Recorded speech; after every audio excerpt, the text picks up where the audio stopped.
Hello Notre Dame Prep School. I hope you're all keeping safe at home and washing your hands still and looking after each other. Say hi to Harry as well. My turn to read you some stories. So this one is called Once Upon an Ordinary School Day.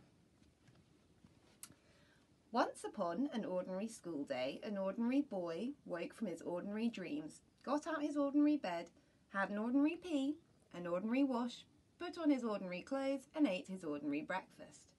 The ordinary boy brushed his ordinary teeth, kissed his ordinary mum goodbye and set off for his ordinary school. And as he walked through the ordinary streets, past the ordinary shops and across the ordinary roads, the ordinary boy thought his ordinary thoughts. And when he reached the ordinary school, the ordinary boy had an ordinary game of football with his ordinary friends until the ordinary school bell rang. The ordinary boy went into his ordinary classroom and sat at his ordinary desk. Then something quite out of the ordinary happened.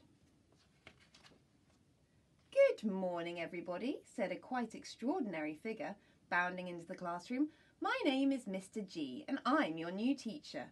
Now, you don't know me and I don't know you, so to help me get to know you, I've had an idea." As Mr. G handed out paper, he said, "For our first lesson together, I want you to listen to some music, and I want you to let the music make pictures in your heads. Is that clear?" And the ordinary children whispered, "He's balmy, he's bonkers, he's as nutty as a fruitcake. Music, pictures, what's he on about?" And Mr. G said, "Shush, just close your eyes, open your ears and listen." And the music began, a rumbling, rolling, thunderous music that boomed and crashed around the classroom. Suddenly it stopped and Mr. G said, "Tell me what the music made you think of." One girl shouted, "Stampeding horses." Someone else said, "No, it was racing cars." And the ordinary boy said, "I saw elephants, sir, and there were hundreds of them." "Yes," laughed Mr. G. "Isn't it wonderful? Now I want all of you to try to put what you hear on paper. Start writing."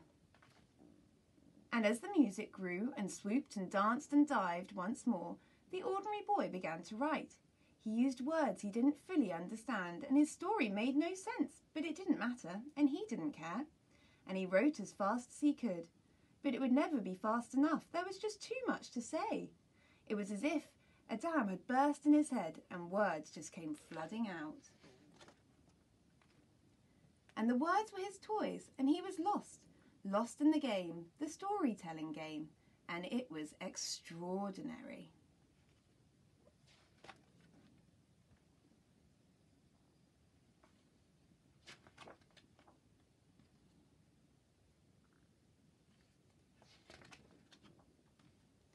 And the other children, some wrote stories about giants and some about magic. Some wrote of brave girls and some of boys with lightning-shaped scars on their foreheads.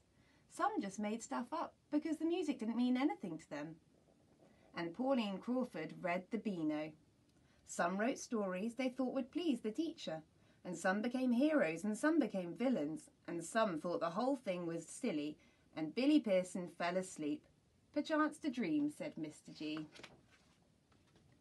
And at the end of that extraordinary school day, the ordinary boy saw Mr. G getting into his car. "Sir," said the ordinary boy, "that was the best lesson ever. I've never felt like that before. It was magic." "Still think I'm bonkers?" said Mr. G, smiling. The ordinary boy blushed. "I can't wait to read your story tonight," said Mr. G. "See you tomorrow." And he disappeared in a cloud of smoke out of the school gates. And when it was bedtime, the ordinary boy put on his ordinary pyjamas, brushed his ordinary teeth and his ordinary pee, kissed his ordinary mum and dad, and went to sleep in his ordinary bed, and had extraordinary dreams. The end.